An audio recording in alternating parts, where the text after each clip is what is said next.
Hey everyone, before we start the episode, I wanted to address some things that were in the comments. Like this one from I Want to Be Popular, love the park so far, but shouldn't station entrance and exit be on the cable car be swapped around? Yes they should. Yes they should. This is not how you would normally enter or exit the Sky Ride, because you would have people coming off right now, and so the exit would naturally go here and the entrance would naturally go over here. When I went to Cedar Point, because the Van Roll actually swings in pretty hard, those cars swing in, so they actually put the entrance and the exit on the roundabout piece, on the bowl wheel. But it's not gonna happen. It is one of those things that I'm just going to lean into the Planco version, and they teleport anyway, so here we go. It looks better from the side anyway, and it ain't changing. Next, Dino, that alert on your taskbar, it's really bothering me. It was really bothering me too, so it has been taken care of. King RCT3 says, I'm a bit triggered by the amount of towers you put though. Let it breathe, it's certainly able to. You know, I tend to agree. I think we can eliminate some of these towers for sure, and make this area a little bit more sparse. Because when I did ride the Sky Ride at Cedar Point, yeah, there's not that many towers. There's like maybe 5 or 7, and that thing just blasts into the station. But what I did do, and what I did take your consideration of, is I have changed the Sky Ride so that it has a little bit of undulation in it. So the towers are not perfectly straight, and you can kind of see that they're just a little jank. Here, let me see if I can write it. All right, well, it's a little hard to see, but you can kind of tell that, yeah, they're definitely not as they're not as straight as they were. Third one from Jared. In all seriousness, as much as I love this park, I feel it's drawing a bit too much inspiration from NigloLand.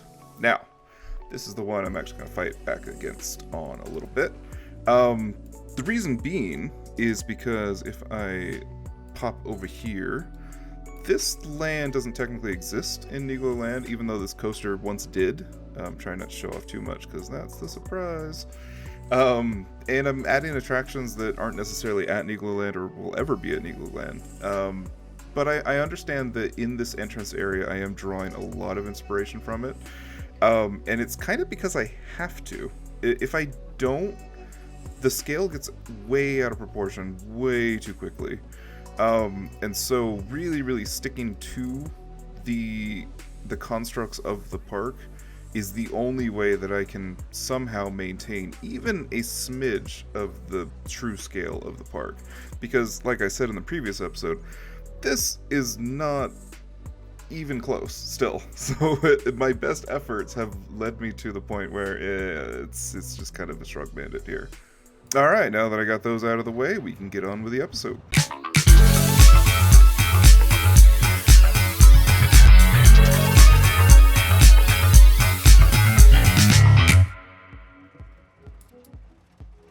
Hey guys, welcome to Nagali Park episode 4. We are going to go back to the Asian area today. I don't actually call it out as Japanese, Chinese, Korean, anything like that, because it's not. It is generic theme park Asian-esque, and that has been added onto by my really good friend Remnant, who, when we did a park swap, I decided to add an attraction that goes down his main street and blow up a good portion of his park.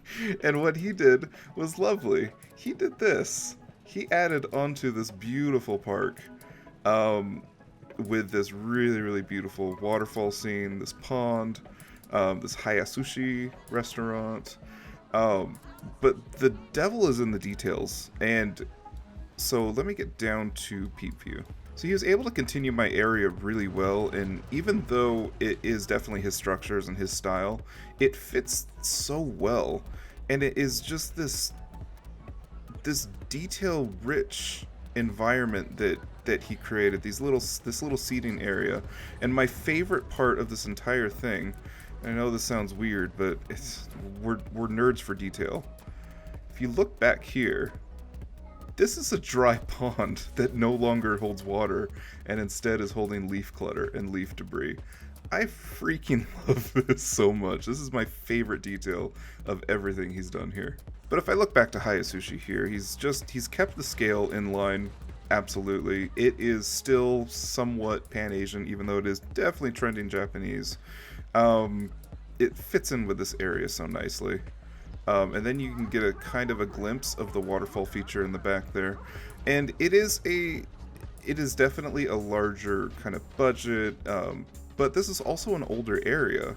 And so I'm not necessarily, I don't have a problem with having a little bit of this kind of spectacle, because this area of the park, if I close out of here and look back, this is the old section of the park. This is the area of the park that runs against the creek, and it's the oldest part. So the trees have grown in really nicely, and so it only makes sense to have an area that is really beautiful, and people could actually visit it almost like a public gardens or something like that. He's built this beautiful gazebo that I have definitely poured out and share a few times, and it's just lovely. Look, there's no other way to call it out, but just freaking lovely. And so with the backdrop of the hill and this big terrain monster here that I've got, that I'm still working on, because you can see that it's a little empty on the inside. But the cool thing about this park is that it pretty much backs up onto a really well-forested hill. And because I have this Asian thing going on, I've got these bamboos that have kind of escaped their area, and they have started to move up into this kind of open space. But it just provides a lot of protection. And the way he was able to kind of stitch this train through here, it's freaking lovely. He did an amazing job. I feel like I did not fully do what I should have in his park, but luckily other people have come in, Redline in particular, and what is happening? Why did that just explode? What? Okay, that's weird. That's not what we're doing today. We're not just gonna ogle Remnant's work, even though that could be definitely a full episode. We are going to add a ride that nobody asked for in classic rides, and people definitely made mention that where am I ever going to use this in my park? Well, it just so happens that it works out for me.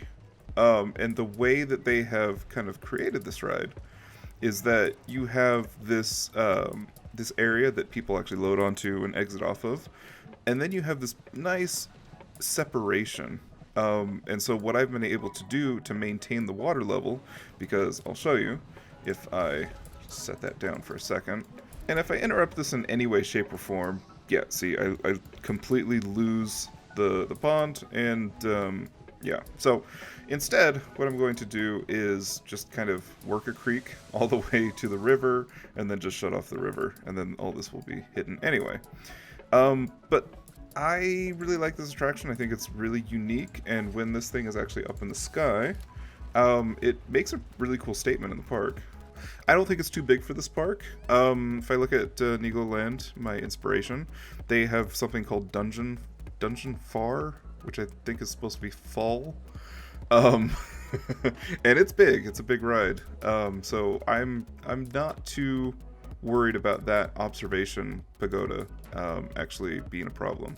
And then how we're going to theme it, I think, is going to be this sort of mystic. Again, I am borrowing from other cultures.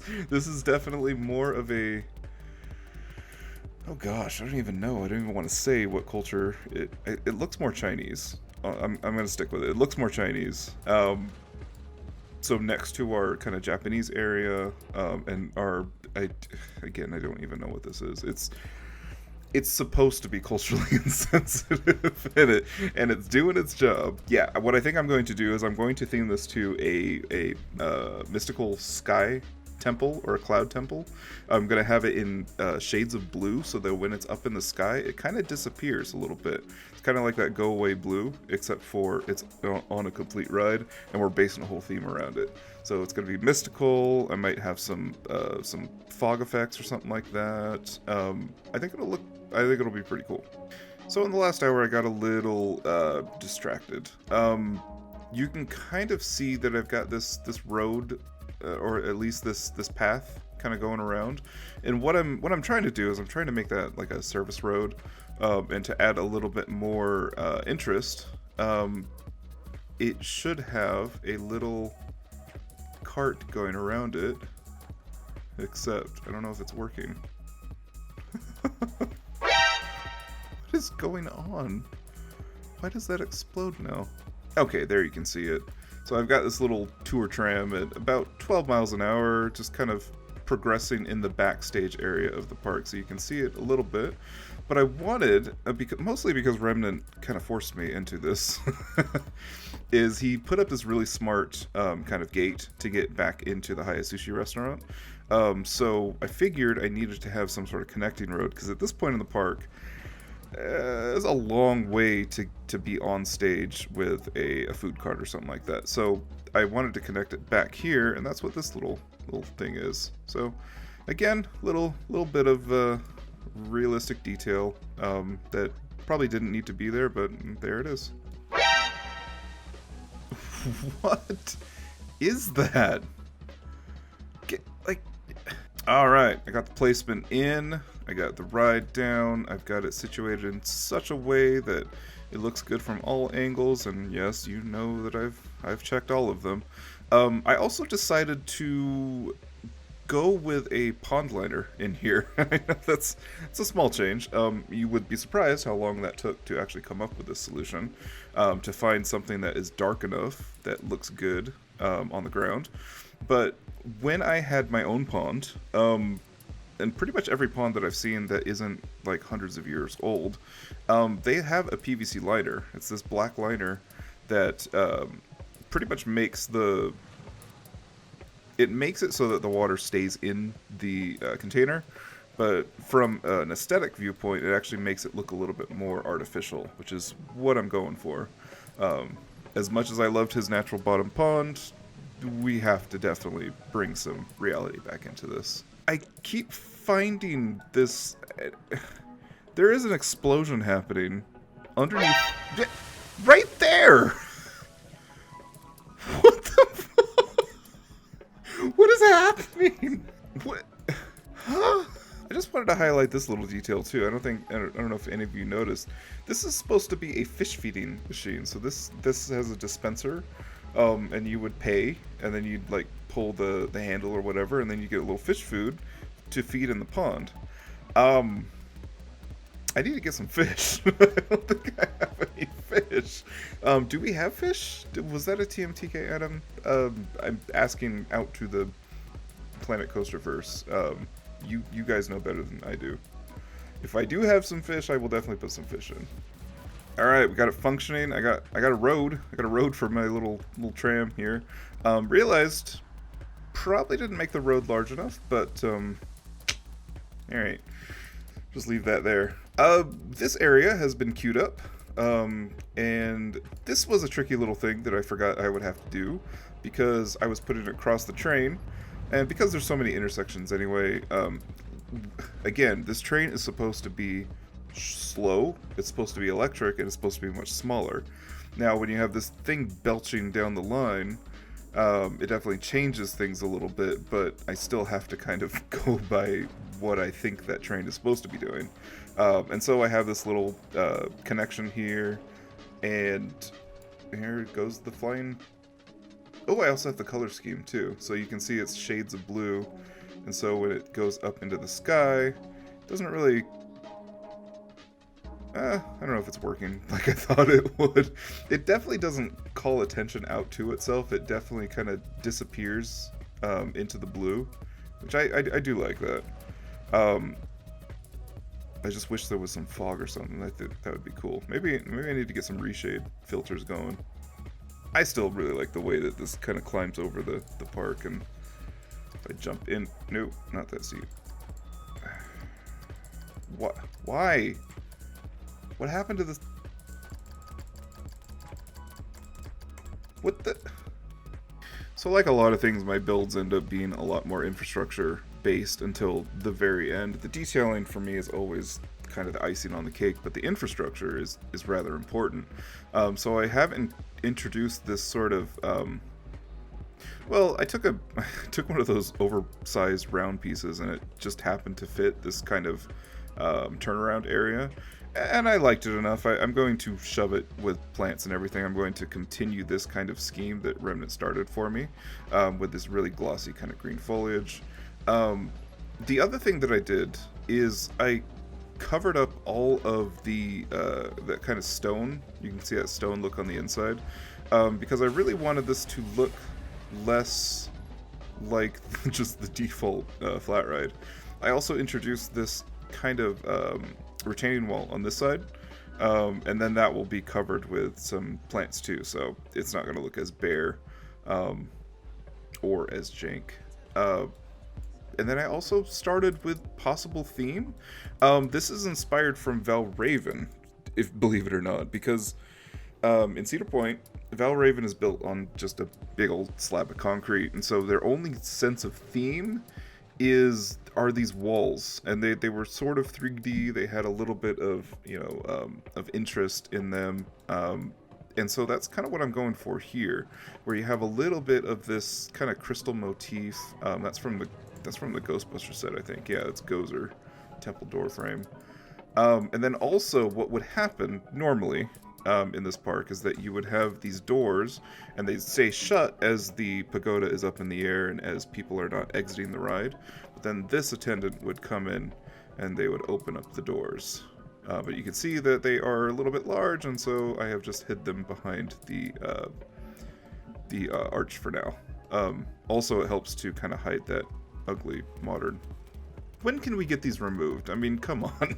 It's time. It's time to get these things removed. As you can see, we're much further along now. It actually has a ride marquee, and ooh, here's that smoke effect I was talking about. So fancy. So I literally have this little, I don't know if it's like dry ice fog or whatever. It goes for 5 seconds, and then it dissipates for 20 seconds. I thought it was enough to not completely inundate the area with smoke, just to be ooh. It's kind of really cool how it slowly shows off all the light as the temple goes up. Also got this area, so I spent all this time covering up all this, and then decided, let me just cover it again with some 3D walls. So not my best use of time. Got some of my set in here. Got the hydrangeas, if we can call them that. I've got the horizontal junipers. I've got slowly this whole area is coming together. I've basically kind of made a little indentation where the arm would come down, but I really wanted this to be super forested. And what's going to happen is this little tram line or this service road will be able to get to this mechanism here. And if they have to get to this mechanism here, then they'll just have to take that road down, because there is quite a big terrain difference here. And so I've got some of the understory shrubs done, and now I can come in and add trees, because I don't have to fight the understory shrubs anymore. I've also started working on over here, kind of expanding Remnant's I don't want to say Japanese garden, Pan-Asian garden. Waterfall garden here. I'll bring in a lot more bamboo in this area, because that always makes a nice kind of like intriguing sort of area for that water to go into. And over here I want to introduce some more of these kind of cerise tones from this bush. I might even make one that's a little more green, just to kind of play off the seasons a little bit. Ooh, you can see the temple coming back down. I really like the vantage point that this all gives. So you can see, yeah, the train comes by, and the whole scale of this park is very down to earth. It's very tight. And so here we are at the end. You can see that Yeah, plants make a big difference to the scene. This is pretty much all landscaped in. You can kind of see that cerise plant there and a little bit more of a yellow one there. Um, this has some theme. It is a little bit themed. It is the Cloud Temple, and so it is very mysterious and not necessarily spooky, but kind of intriguing. And so it was a perfect chance to show off these new TMTK crystals, and they act as kind of lighting fixtures. If I turn it at night, ooh, they cast a nice little glow. I even have one that's not functioning very well. Of course, this is a budget park after all, budget-y at least. And you can actually tell that these are pieces of equipment that have not been really thought out, and so you have cables running along the ground, and then they go underneath the train just to get on the other side there so that they light up. The whole area is pretty well forested in, so when you look back from the path, you only get glimpses of the Cloud Temple, and that's exactly kind of how I wanted it. So if you end up seeing it from across the park, you're like, ooh, I need to ride that. I'm intrigued. That's the idea, at least. And then when you come up to it, you're again kind of walled off a little bit. You can't totally see. You can only see about the top of the temple. And then you head into the path, or into the queue, and it kind of winds around, and it shows off that really cool waterfall area that Remnant made. Gives you some really great views, a new vantage point entirely. And we get to this side of the queue, and you can see the fencing is fighting a little bit. We got some wood fencing that the people thought was, good enough, but then nope, for safety reasons we have to also have the steel fencing. Sometimes they're covering each other, but all in all, you're just kind of in the area where this flying pagoda is, and from this angle, it's really, really well sheltered in, and so you can hardly see it until the thing starts rising out of the ground and up into the sky, and then you're like, oh, this is cool. You've got bits of theme that are running through here, like all these lights, and so you can say the crystals are lifting up the temple, or some bullshit like that. So you slowly float out of the tree line, then you get some pretty awesome views of the park. Well, of the pre-park.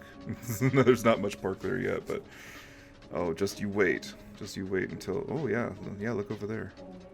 I mean, if I was really riding this, I'd be freaking terrified, because this is this is a long way up on a giant mechanical arm.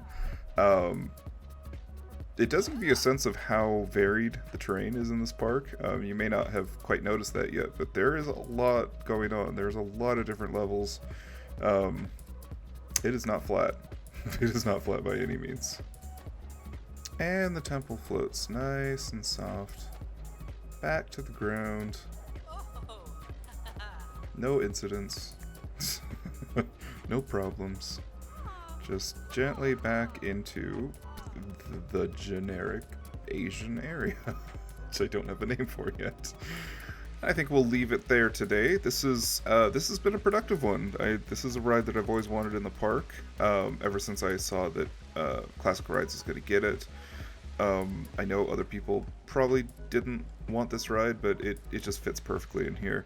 And the way that they've designed it makes it really easy to kind of work in. If you liked what you saw today, you know what to do. Next week is definitely going to be something. It's not going to be a full episode. I'll tell you what my plan is, though. So my plan is to definitely get this area a little bit more full. I really want to finish out the entire Main Street area, which is, there's houses here. there's a neighborhood right here. There's a neighborhood right here. There is an eatery right here. I don't know, gift shop or something like that. Tables and chairs, a little bit more foliage and stuff like that. Definitely got some holes to fix. Then the entrance should come about, it should be about right here. But basically what I want to do is I want to have this area done, this whole kind of area done. I want to have the south part of the park fairly complete. And that includes this whole Pan-Asian land that I've got here. And then I'll release it as a Mach 1, a version 1, a draft 1. And I will allow people to download it and check it out for themselves, and get an idea of what's going on in this park. Because there's a lot more to come. Like, this is a portion of it, and this is basically where the park ends here, at the end station here. But I've got plans to put my Alpina Blitz, my mock is going to be an edge runner in the park. And instead of being plunked here, there's going to be something else here. There's going to be a coaster that is definitely not a NigloLand at all. It is a Kinderly special. It is probably the most beautiful. I can't even say that. I was gonna say the most beautiful classic ride, but no, he's got that Morgan Hyper. It's really good. I'll just say that it is definitely really cool. It has you can see that there is some formation here for what this coaster actually does, so it ends up being a really cool sightline for the park. I cannot wait to show it, but it is going to be a little bit further down the line. So next full episode is definitely going to be finishing up this kind of open town area and the neighborhoods back here. The episode that's coming next week is going to be a half episode, and I'm going to explain how I get my terrain to do really, really subtle things. Oh, you can actually kind of see it down there. There's my little ruler. But yeah, it'll give you a chance to see how I manipulate the terrain and how I am able to get really smooth things. I can also show you how that works with the pathing system too, because that is probably the most frustrating thing about this whole game. And rest assured, it is not changing for Planet Zoo, so you better just freaking get used to it. And so I'm going to have something for you about that. I hope to see you in the next episode. I feel like we're finally getting our feet underneath this park a little bit. And you can tell that it is going well because the park is starting to lag when I look at certain corridors of the park. And that's usually a sign that we are well on our way to having a really awesome park. Thank you for watching today, and I really hope you have an awesome week ahead. See you later, guys. Bye.